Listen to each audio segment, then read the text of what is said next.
Hello, First Baptist Church. I'm TYRON HURLEY Jr., a faithful member of the church, and I am here to give you your weekly devotional. Our scripture today is coming from Micah chapter 6, verse 8, and I'll be reading from the King James Version.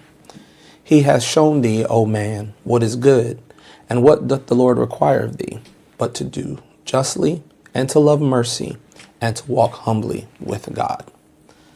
So what does this mean to me? This is something that I would call God's mandated blueprint, and that kind of has a double meaning tied to it, and I'll get into that a little later. But God basically lays out three things that he requires of us, right? And we're going to go through them real quick. So, to do justly, that's to treat others with respect. Be honest and just and fair in your relationships with people. You do right by them, and you don't be apathetic nor absent when you see an injustice occur upon them. And I summarize that with this question: what is worse? An act of injustice that you are present for, or that you witness, or your lack of action to do anything about that when you see it occur? So is it the crime or your negligence to it? Second thing that God asks of us to do is to love mercy. And to me, this also has a double meaning, different from what I was saying about God's mandated blueprint, where you not only be compassionate and kind to others, be merciful to others, but you find and you take joy in that action. It doesn't really cost us anything to assist someone, to share a smile, to say a kind word. You could be a blessing to someone.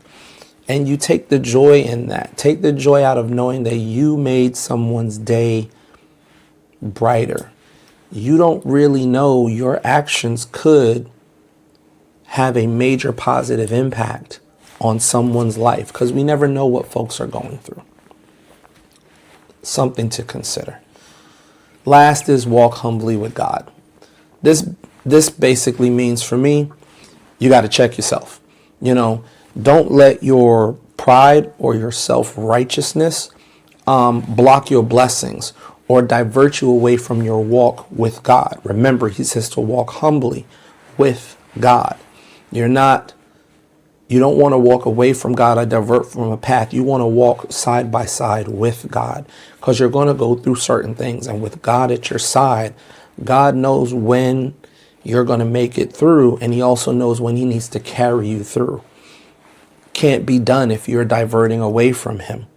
Our biggest struggles usually come from the things that we decide and what we put on ourselves, instead of laying them at the feet of the Lord and not just walking away with them, but actually leaving them there and trusting in God to do what is necessary to resolve that issue and better your path. Right? Understand that we need God.